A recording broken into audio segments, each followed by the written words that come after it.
या dear students, आज हम नेक्स्ट वीडियो में ये देखेंगे कि कैसे म्यूटेशंस और जेनेटिक कोड जो हैं वो चेंजेस ला सकते हैं डीएनए में। और इवन एज अ रिज़ल्ट अगर डीएनए में कोडोन चेंज होता है, फिर एमआरएनए में और फिर प्रोटीन में, और उसके बाद what is the role of tRNA and ribosome in translation, and what is the entire process of translation. अगर आप इसमें देखें म्यूटेशन और जेनेटिक कोड, म्यूटेशन क्या चीज़ होती है जो आप पहले भी पढ़ते आ रहे हो। This is the sudden heritable change in the DNA sequence. और अगर डीएनए सीक्वेंस में चेंज होगा तो वो ऑटोमेटिकली जीनोटाइप में भी चेंज कर देता है। अलॉन्ग विद रिकॉम्बिनेशन, रिकॉम्बिनेशन क्या है? जैसे क्रॉसिंग ओवर है या रिकॉम्बिनेशन जिसमें हम पेरेंटल नॉन पेरेंटल स्ट्रैंड्स हमारे बनते हैं, वो सारा वेरिएशन कॉज करता है। सिमिलरली जो म्यूटेशन भी है वो भी किसी हद तक एवोल्यूशन में हेल्प करता है and results in variation. Now during mutation, अब कैसे म्यूटेशन क्या क्या किस तरह से हो सकती है? Either there is possibility of loss और डिलीशन, गेन और इंसर्शन और डुप्लीकेशन, और समटाइम्स इनवर्स और ट्रांसलोकेशन ऑल्सो। अब जैसे इस केस में आप देखो, फर्स्ट केस में 11 बेस पेयर्स हैं। अगर डिलीशन हो जाए इन दो की तो ये 9 बेस पेयर रह जाएंगे, तो ये एक म्यूटेशन हो गया, क्योंकि what ever important information was stored in these nucleotides now that will not move, है ना, यहाँ पे वो नहीं आ पाई। और क्या हो सकता है कि जो इन सब से मिलके, तीनों से मिलके एक कोडोन बन रहा था, अगर इन दोनों के बीच में दो और कोई ऐड हो जाए, सो 11 की बजाय इंस्टेड ऑफ 11 अब 13 हो जाएगी, तो इंसर्शन। अगेन जो जेनेटिक इन्फॉर्मेशन है, न्यूक्लियोटाइड के सीक्वेंसेस जो हैं वो ऑल्टर हो जाएंगे, चेंज हो जाएंगे। So mutation can also occur due to change in single base pair of the DNA। तो ऐसा चेंज जैसे ये दिखाया कि अगर ये एक छोटा सा चेंज टी ए में चेंज हो जाता है, सिंगल बेस पेयर में चेंज हो जाए, तो वो 9 बेस पेयर लॉन्ग सेगमेंट में से अगर वो टी ए निकल जाता है तो वो भी प्रॉब्लम्स क्रिएट कर सकता है, as it is happening in sickle cell anemia. 1 base pair remove होते, instead of 9 base pair 8 base pairs will be there. Deletion or insertion of base pairs of DNA causes frame shift mutation और deletion mutation। Frame shift mutation में आप देखो, अगर ये पूरा आपके पास DNA है और इससे आप देखो T T U U A जी जी सी, ये सारा कोडिंग सीक्वेंसेस से एमआरए बना, और इसके बाद ट्रांसलेशन होने से आपको बताया मैंने पीछे जेनेटिक कोड में ट्रिपलेट कोडोन जो है वो एक एक अमाइनो एसिड को, यू यू ए ल्यूसिन को कर रहा है, जी जी सी ग्लाइसिन को कर रहा है, यहाँ पे यू ए सी टायरोसिन को कर रहा है, सी यू यू ल्यूसिन को कर रहा है। तो ऐसे करके पॉलीपेप्टाइड चेन बनता है। अब अगर इन्हीं में ही, इसी डीएनए में ही हम बिफोर म्यूटेशन देख रहे हैं कि ये एरिया है, इसमें कोई इंसर्शन या डिलीशन हो जाए फॉर 1 और 2 बेसिस, तो रीडिंग फ्रेम पूरा चेंज हो जाएगा। मीन्स एक के यहाँ से रिमूव होने से पूरा का पूरा फ्रेम शिफ्ट म्यूटेशन हो जाती है इसमें। आप ये देखो कि अगर इसमें एक में चेंज हुआ टीए में, तो इन दैट वे वो पूरा का पूरा चेंज हो सकता है। नेक्स्ट के जितना सारा सीक्वेंस है वो सारे चेंज होने के चांसेस रहते हैं। ओके, सो चेंज्ड फ्रेम में नया एमआरएनए बनेगा। और अगर हम पहला जो बिफोर म्यूटेशन वाला अगर रहता, तो इन दैट केस अगर बिफोर म्यूटेशन आप ये सीक्वेंसेस देखते तो पॉलीपेप्टाइड में कौन कौन से अमाइनो एसिड होते? ल्यूसीन, ग्लाइसिन, सीरीन और ल्यूसीन। लेकिन अगर हमने बोला कि इसमें से DNA after mutation TA remove हो गया, टीए रिमूव होने से आगे के सारे सीक्वेंस जो हैं उनका कॉम्बिनेशन चेंज हो जाएगा, और एज अ रिजल्ट क्या होगा? और अगर एक पर्टिकुलर स्पेस से ही सिर्फ रिमूव हुआ तो पॉइंट म्यूटेशन में तो यहाँ पे टायरोसिन आ गया इंस्टेड ऑफ सीरीन, तो प्रोटीन चेंज हो जाएगा। सिमिलरली अगर इंसर्शंस और डिलीशंस होंगी अलग अलग पॉइंट से, तो उससे पूरा रीडिंग फ्रेम चेंज हो जाता है। जैसे मैं आपको बताऊं कि एक हमारे पास स्पेसिफिकली कोई था जिसमें ए था, टी था, सी है, जी है। मान लो इसमें इस वाले फ्रेमवर्क में अगर यहाँ पे टी भी ऐड हो गया। सो इनिशियली तो अगर आप देखो तो ये ए टी सी था और यहाँ आगे भी जी जी मान लो, तो ए टी सी ने क्या बनाना था, ए टी सी से बनना था यू ए जी, तो यहाँ पे वो स्टॉप कोडोन हो गया। देन सी टी जी में आना चाहिए था जी ए देन सी। सो यहाँ पे एक इंसर्ट होने से आगे के जितना फ्रेमवर्क है वो सारा का सारा चेंज हो जाएगा, सारा का सारा म्यूटेट हो सकता है। सो इन दैट केस ये फ्रेम शिफ्ट म्यूटेशन में पूरा का पूरा हमारा प्रोटीन जो है आफ्टर म्यूटेशन उसमें चेंजेस आ जाती हैं। तो उन चेंजेस के लिए ये ध्यान रखना पड़ता है कि म्यूटेशन जो है वो इंसर्शन से है, वो डिलीशन से हुई है, या वो सब्स्टिट्यूशन से हुई है। तो जब वो बाकी के सारे अमाइनो एसिड्स में चेंजेस ले आती हैं तो ऐसी म्यूटेशंस को हम फ्रेम शिफ्ट म्यूटेशन कहते हैं।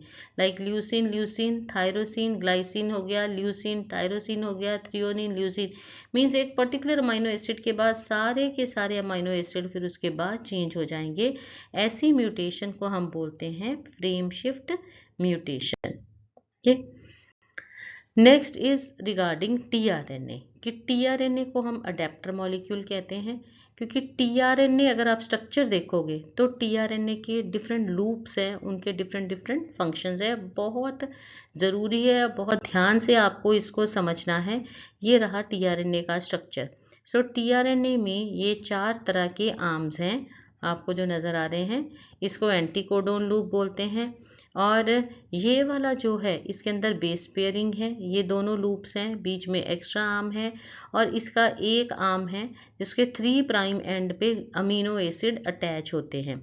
और जो एंटी कोडोन है उन पे भी 3 कोड्स होते हैं, और वो कोड्स एमआरएनए के कॉम्प्लीमेंट्री होते हैं। लाइक एमआरएनए में अगर यहाँ पे जीएजी है और इसके एंटी कोडोन पे सीयूसी है तो ये अटैच हो जाएगा। CUC, ये देखो, C with G, U with A and C with G। Next है कि टीआरएनए की स्ट्रक्चर को अगर हम ध्यान से देखते हैं, इसको हम क्लोवर लीफ स्ट्रक्चर भी बोलते हैं, 2 डायमेंशनल है। इसमें एंटीकोडोन लूप है, जो एंटीकोडोन लूप पे मैंने प्रीवियसली आपको बताया उसके ऊपर सीक्वेंसेस हैं वो एमआरएनए के कॉम्प्लीमेंट्री होते हैं। देन उसका एक अमीनो एसिड एक्सेप्टर एंड है 3 प्राइम एंड पे, जिसपे CCA बेसिस अनपेयर्ड होते हैं और साथ में अमीनो एसिड आके उन पे अटैच कर जाता है। और एक और बहुत इंटरेस्टिंग बात है कि हर अमाइनो, हम कह रहे 20 अमाइनो एसिड है, तो हर अमाइनो एसिड के लिए एक स्पेसिफिक टीआरएनए होता है, और जो ट्रांसलेशन स्टार्ट करता है वो टीआरएनए के ऊपर इनिशिएटर टीआरएनए कहते हैं, उसके जो अमीनो एसिड होता है वो होता है methionine in case of prokaryotes, and it is formyl methionine also। और स्टॉप कोडोन जो है UAA, UAG, UGA, इन सब के लिए कोई भी टीआरएनए नहीं होता। तो टीआरएनए की स्ट्रक्चर एक क्लोवर लीफ जैसी भी होती है, इन्वर्टेड एल जैसी भी होती है। नेक्स्ट कम्स ट्रांसलेशन और प्रोटीन सिंथेसिस। सो ट्रांसलेशन अगर हम देखें कि इसमें क्या क्या चीज़ों की ज़रूरत है, ट्रांसलेशन एक्चुअली होता क्या है। So translation is a mechanism in which codons of mRNA are translated and specific amino acid in a sequence form a polypeptide on ribosomes। तो ये जो डेफिनेशन में लिखा, जैसे जैसे मैं आपको प्रोसेस बताऊंगी आपको समझ आएगा कि कैसे mRNA के कोडोन्स जो हैं वो पॉलीपेप्टाइड चेन बनाते हैं राइबोसोम्स में। अब ऑल द प्रोटीन, मतलब प्रोटीन से रिलेटेड जो सिंथेसिस होना, जो फॉर्मेशन होना, वो विद इन सेल होता है साइटोप्लाज्म में।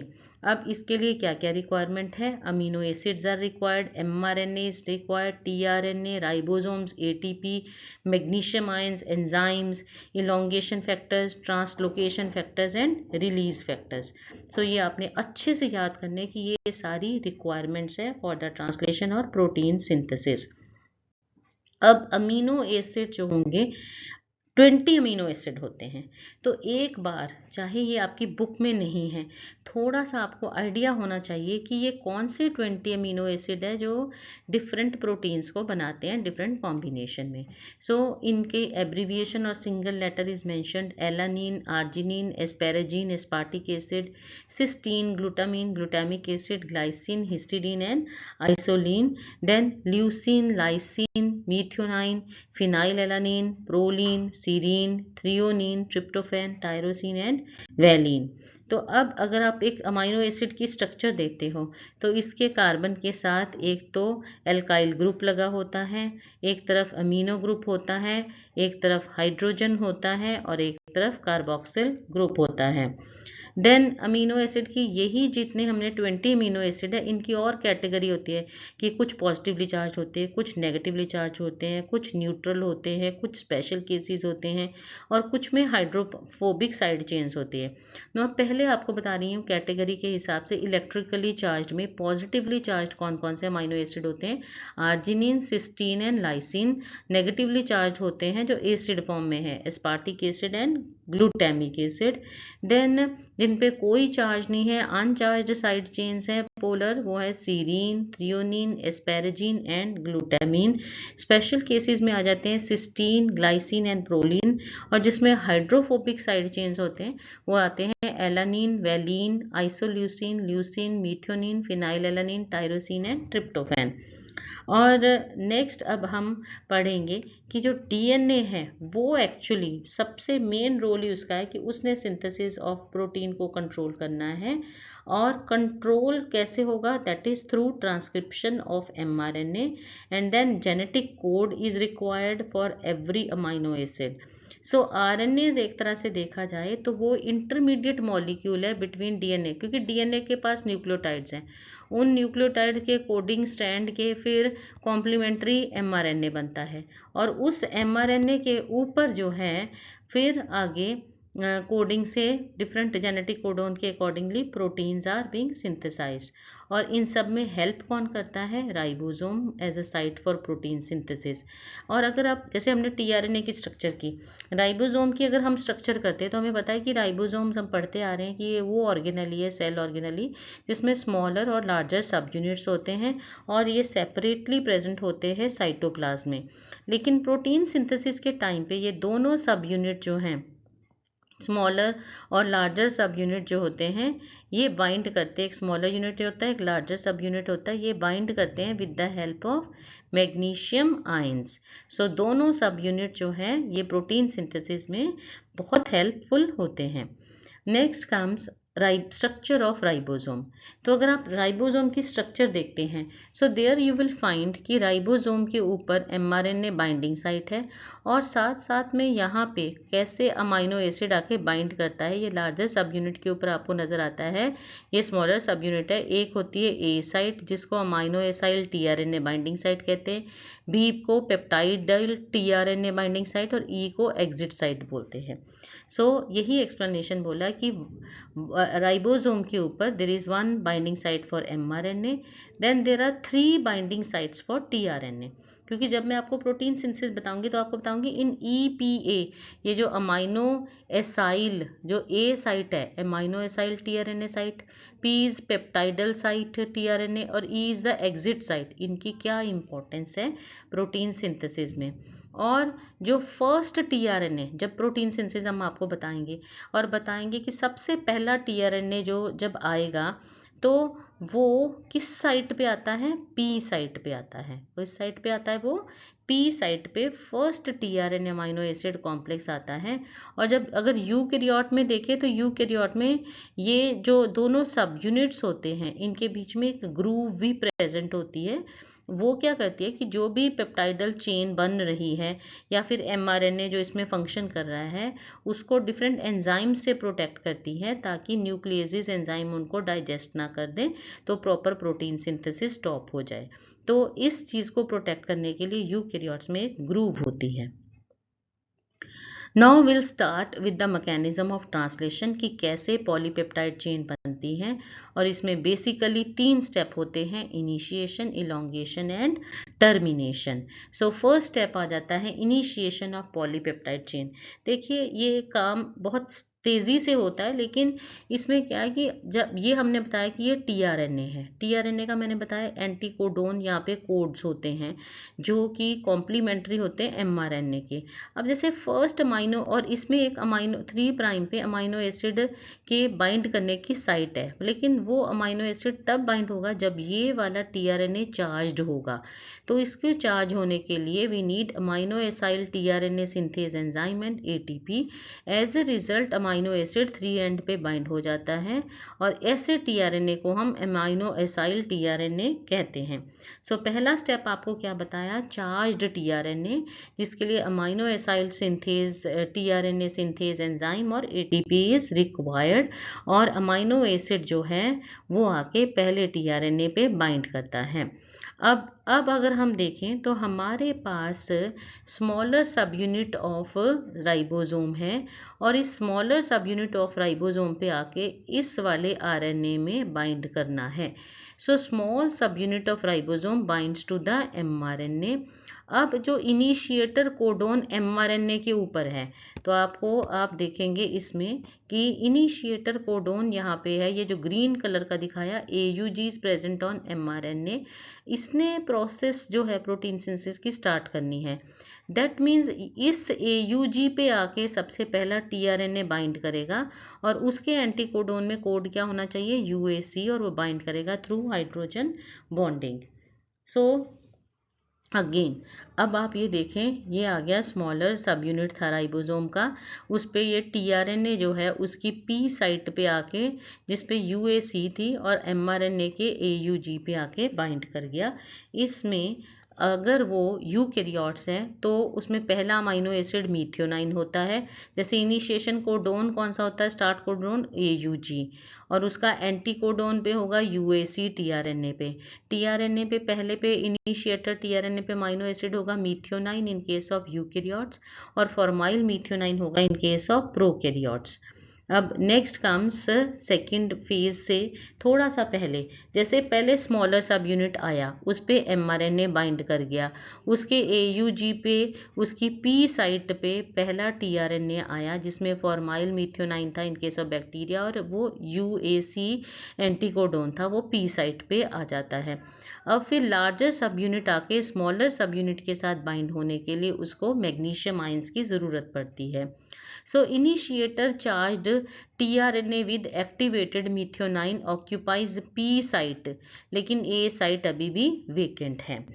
Next comes the second phase, second step elongation. Elongation के टाइम क्या होगा कि जो एक्टिवेटेड अमाइनो एसिड अब दूसरा होगा are added 1 by 1 to the first amino acid methionine. Again जब दूसरा अमाइनो एसिड ने टीआरएनए पे बाइंड करना है, वो एक्टिवेशन के लिए amino acyl tRNA synthase enzyme और एटीपी चाहिए, जिससे वो एक्टिवेट हो जाएगा और वो फिर दूसरे टीआरएनए पे बाइंड होके कॉम्प्लेक्स बनाता है। अब addition of amino acid occurs in 3 steps. So सबसे पहले क्या हुआ, अब जैसे पहला टीआरएनए तो यहीं पे आ गया जिस पे UAC एंटीकोडोन था, वो AUG स्टार्ट कोडोन पे आया। सेकंड टीआरएनए जो ये पी साइट पे आया, सेकंड टीआरएनए जो एक्टिवेटेड था, सपोज उस पे कोई ग्लूटामिक एसिड अमाइनो एसिड है, वो पहले A साइट पे आता है, वो A साइट पे आ गया, इधर E साइट जो एग्जिट साइट अभी भी खाली है। सो A साइट पे आके बाइंड करता है, और उसके बाद क्या होता है, जो उन दोनों के अमाइनो एसिड्स होते हैं, ये जैसे ये, सो P साइट पे जो फर्स्ट वाला फॉर्माइल मीथोनाइन या मीथोनाइन था, A साइट पे जो दूसरे नंबर वाला वो अमाइनो एसिड आया टीआरएनए के साथ। इन दोनों अमाइनो एसिड के साथ क्या होता है, पेप्टाइड, इनके बीच में पेप्टाइडल ट्रांसफरेज एंजाइम की हेल्प से पेप्टाइड बॉन्ड बन जाता है। अब क्या होना है नेक्स्ट, अब नेक्स्ट पता क्या होना, जब ये पेप्टाइड बॉन्ड बनता है और ये टीआरएनए अब खाली रह जाता है, तो ये टीआरएनए पहले वाला फिर एग्जिट पॉइंट पे शिफ्ट होता है, और ये वाला जिसके ऊपर 2 अमाइनो एसिड है, इसने A साइट से P साइट पे शिफ्ट होना। उस शिफ्टिंग में क्या होगा, थोड़ा सा राइबोसोम मूव करता है, और इस प्रोसेस को बोलते हैं हम ट्रांसलोकेशन। सो ये देखिए, so joining of amino acid में है कि amino acid on the first initiator tRNA at P site and amino acid on tRNA at A site join by peptide bond. So here enzyme ribozyme acts as a catalyst. Then at the time first tRNA at P site is kicked off. Okay. Then next क्या होगा इसमें, translocation जो मैं आपको बताया था कि tRNA at A site carrying a dipeptide. अब जो ए साइट पे था उसके 2 अमीनो एसिड आ गए, इसको हम डाईपेप्टाइड बोलते हैं, वह पी साइट पे शिफ्ट हो जाता है. और this process is called translocation. In translocation both the sub unit of ribosome they move along the tRNA along with tRNA and mRNA. So tRNA dipeptide अब कहाँ आ जाएगा, पी साइट पे, मेकिंग ए साइट वेकेंट. और next जो अपना previous वाला पहला टीआरएनए था at this site, then next अब जो ए साइट वेकेंट हो गया, अब फिर आपने नीचे अगर सीजीसी है नेक्स्ट कोडोन के अकॉर्डिंगली अगला टीआरएनए जिसके एंटी कोडोन लूप पे इसके कॉम्प्लीमेंट्री सीक्वेंस होंगे वो ए साइट पे आके बाइंड करेगा, उस पर अपना अमीनो एसिड होगा, फिर इन तीनों अमीनो एसिड में पेप्टाइड बॉन्ड बन जाएगा, फिर ये वाला जो पी साइट वाला वेकेंट होके ई साइट पे आ जाएगा और ए साइट के तीनों अमीनो एसिड पी साइट पे शिफ्ट हो जाएंगे. सो during this process first uncharged tRNA is discharged from E site. So this process is repeated as amino acids are added to polypeptide. So it takes less than 0.1 second for formation of peptide bond. So third charged tRNA with amino acid now will reach at A site. को anti codon में hydrogen bond बन जाएगा, polypeptide bond बन जाएगा, second tRNA discharge हो जाएगा P से ई site पे. और सो दिस इवेंट, ये जो सारा इवेंट है ये बार बार होता रहता है जब तक कि स्टॉप कोडोन आ जाए. क्या क्या होगा, पहले टीआरएनए आएगा जिसके ऊपर अमीनो एसिड कॉम्प्लेक्स होगा, वो पेप्टाइड बॉन्ड बनाएगा, फिर राइबोसोमल ट्रांसलोकेशन होगा, फिर जो प्रीवियस टीआरएनए है वो रिमूव हो जाएगा ई साइट से. बट बस हमने याद क्या रखना है कि सबसे पहले टीआरएनए पी साइट पे आया, सेकंड वाला जो अमीनो एसिड आया वो ए साइट पे आया और उसने पहले वाले अमीनो एसिड के साथ पेप्टाइड बॉन्ड बना ली. पी साइट पे जो खाली टीआरएनए था वो ई साइट पे आ गया, ए साइट वाला जो था वो पी साइट पे, अब ए साइट खाली होगी तो वो नया टीआरएनए लेने को अब रेडी हो जाएगा. So a ribosome move over the mRNA and all the codons or mRNA they are being now used according to the tRNA anticodons. सो इस डायग्राम में देखें कि लास्ट तक जब तक कि termination codon UAA, UAG, UGA इस mRNA के ऊपर नहीं आ जाते तब तक ये ऐसे ही सिंथेसिस होता जाएगा. अब ए साइट एक्सपोज हो जाएगी, फिर जब ये वाले कोडोन आएंगे UA, UAG, UGA, क्योंकि इसके लिए कोई टीआरएनए नहीं है तो ए साइट वेकेंट रहेगी. अब वो एंटी कोडोन कोई लूप टीआरएनए को नहीं पढ़ पाएगा. So at that situation release factor एक आता है स्टॉप कोडोन पे जो ट्रांसलेशन प्रोसेस को टर्मिनेट कर देता है. एंड द पॉलीपेप्टाइड जो पॉलीपेप्टाइड ऊपर बना है ये साइटोप्लाज्म में अब रिलीज हो जाएगा और दोनों सब यूनिट जो हैं राइबोसोम के ये डिसोसिएट हो जाएंगे, एमआरएनए को रिलीज करेंगे पर एमआरएनए शॉर्ट लिव्ड होता है. सो एमआरएनए को फिर फाइनली क्या होगा, दिस इज ऑल्सो, हाँ इससे पहले एक चीज़ और बतानी थी मुझे कि जो एमआरएनए है आपने AUG से, हमने जैसे सपोज ये mRNA है, हमने AUG से स्टार्ट किया और ये 5 प्राइम एंड था और हमने UAA पे ख़त्म किया और ये 3 प्राइम एंड है. तो आप देखोगे कि जो स्टार्ट कोडोन से अपस्ट्रीम और स्टॉप कोडोन के डाउनस्ट्रीम भी कुछ सीक्वेंसेस होते हैं जो ट्रांसलेशन में नहीं पार्ट ले पाते, दे आर नॉट ट्रांसलेटेड, तो हम उनको UTRs बोलते हैं और अनट्रांसलेटेड रीजन्स बोलते हैं. और ये बिफोर स्टार्ट कोडोन और आफ्टर स्टॉप कोडोन होते हैं और these are actually measuring the efficiency of translation process. So finally mRNA cytoplasm में आ जाता है और उसको न्यूक्लियेज एंजाइम डीनेचर कर लेते हैं. सो mRNA इज शॉर्ट लिव्ड. सो ये एक बार इनिशिएशन, इलोंगेशन और टर्मिनेशन प्रोसेस को हमने इसमें बड़ा समराइज्ड वे में दिखाया है कि सबसे पहले इनिशिएशन में mRNA था, स्मॉलर सब यूनिट यूनिट पे बाइंड करता है, उसकी पी साइट पे पहला टीआरएनए आके बाइंड करेगा, फिर larger sub unit of P site पे larger sub unit of ribosome bind करेगा। ये हुआ इनिशिएशन। इलॉन्गेशन के बाद में क्या होगा कि जो ए साइट है उस पे दूसरा टीआरएनए आएगा, उसके एंटीकोडोन के कॉम्प्लीमेंट्री सीक्वेंसेस एमआरएनए पे होंगे, उसके दोनों अमीनो एसिड में पेप्टाइड बॉन्ड बन जाएगा, फिर जो पहला वाला टीआरएनए वो ई साइट पे आके रिलीज हो जाएगा। ये सारी प्रोसेस रिपीट होती जाएगी और अल्टीमेटली टर्मिनेशन में जब कोई भी जैसे यूएए, यूएजी या यूजीए कोडोन आता है तब टीआरएनए उनके लिए नहीं होता, ए साइट वेकेंट रहती है और इस टाइम पे क्या होगा कि जो पॉलीपेप्टाइड चेन है वो टीआरएनए वो साइटोप्लाज्म में रिलीज हो जाएगी, दोनों सब यूनिट्स जो हैं राइबोसोम के डिसोसिएट हो जाएंगे, एमआरएनए भी रिलीज हो जाएगी, न्यूक्लियेसिस एंजाइम एमआरएनए को डाइजेस्ट करके उसको खत्म कर देंगे। So this is the entire process of translation. थोड़ी सी कॉम्प्लिकेटेड है, लेकिन अगर आप बिल्कुल अच्छे से ध्यान से अगर इसको सुनेंगे और समझ के करेंगे तो आपको समझ आ जाएगा। और ये सबसे बेस्ट मेथड था और विद डायग्राम मैंने आपको समझाने की कोशिश की है। फिर भी कहीं पे आपको कोई भी क्वेरी लगती है तो आप कभी भी कमेंट बॉक्स में डाल के मुझसे पूछ सकते हैं और लाइव क्लास के लिए भी रिक्वेस्ट कर सकते हैं। Thank you.